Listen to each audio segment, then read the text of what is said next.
Hello, welcome to the video. Today I want to talk about fat loss plateaus and give you 3 ways to overcome them. Now the first thing you need to realize is just because you haven't made any progress in a week or two doesn't necessarily mean you've hit a plateau. You need to be measuring more than just your body weight, because if you're building muscle at the same time as losing fat, then this might not change, or it might change at the start and then it will start to just level out and not change for a period, but you might still be losing fat. So you need to also be taking your body waist measurements and taking progress photos.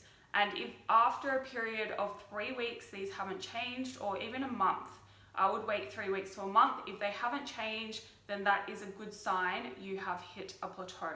So that's very important. It can't just be body weight that hasn't changed. You have to look at your body waist measurement as well and make sure that hasn't continued to decrease, even if body weight has started to stall and stay the same. You also have to be really honest with yourself. If you haven't been consistent, and if you've been having cheat days, if you haven't been keeping up with your training, and if you haven't been on point with your nutrition consistently for 3 weeks to a month, then you can't say you've hit a plateau. You have to be consistent, especially with your nutrition, for a period of 3 weeks before you can actually say, okay, nothing's changing, I've hit a plateau. Now what do I do? So if that happens to you, you have a few options. Plateaus are totally normal. It's just a way of your body adapting to the energy deficit that you create. So just say you maintain your weight at the start of your fat loss journey on 2,000 calories per day. Usually you'll start with a deficit of just say 500 calories. So you will be in a calorie deficit and eating 1,500 calories per day. So that's a 500 calorie energy gap, 2,000 to 1,500, and that energy gap the body doesn't like, so it will start to try to reduce this gap. And over time, as you keep dieting and eating 1,500 calories, your body is going to change its energy requirements. It's going to adapt to that deficit, and so eventually that deficit isn't going to be a deficit anymore. You're going to be able to maintain your weight on 1,500 calories. That's in short. There's a greater explanation, but I'm not going to go into it here. But basically, plateaus are normal. It's just your body adapting to the reduced energy requirements because it freaks out and it wants you to survive. So how do you make sure you can keep making progress? The first option you have, and I wouldn't, by the way, go and do all of these 3 things at once.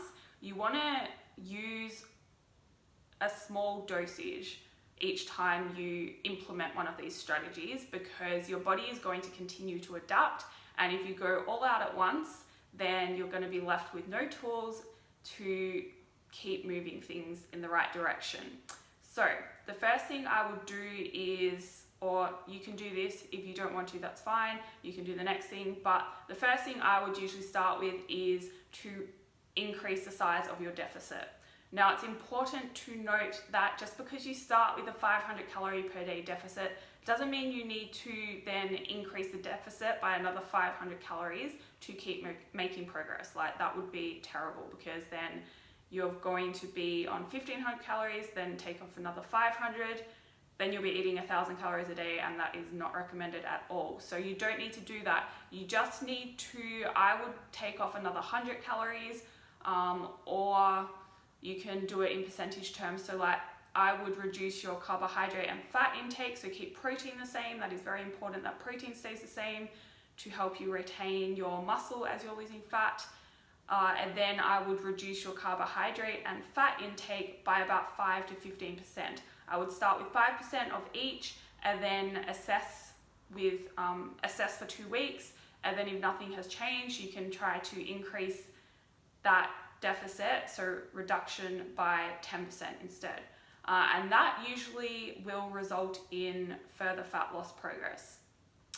The next option you have, if you don't want to reduce your food intake any further, then you can add some cardio. And this is the main reason I don't go all out and add in a lot of cardio to my programs if your goal is fat loss at the start, because you want to have it as a tool under your belt to bring in later on, so that when you hit a plateau, you can just add a little bit of cardio and keep things moving in the right direction.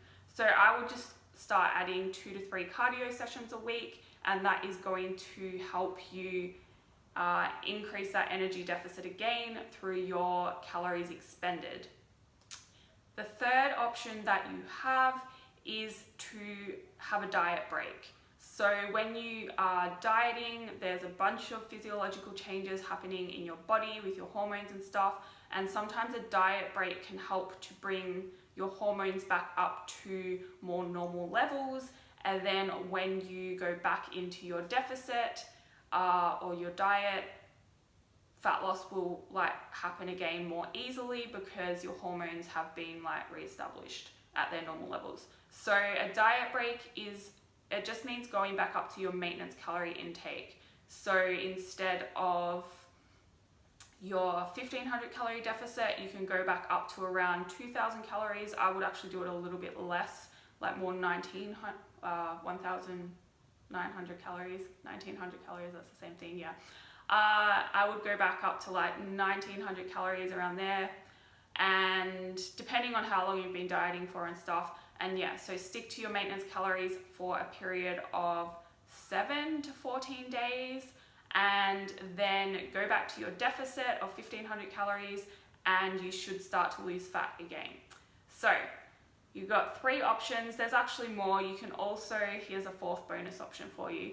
You can change your goal, and if you have been dieting for a long time and you're really sick of being hungry and feeling like shit and low energy and your workouts are sucking, then it might be a good idea to go into a muscle building phase for a period, go back up to maintenance calories or even in a small surplus, and just give your body a break, let your hormones reestablish themselves.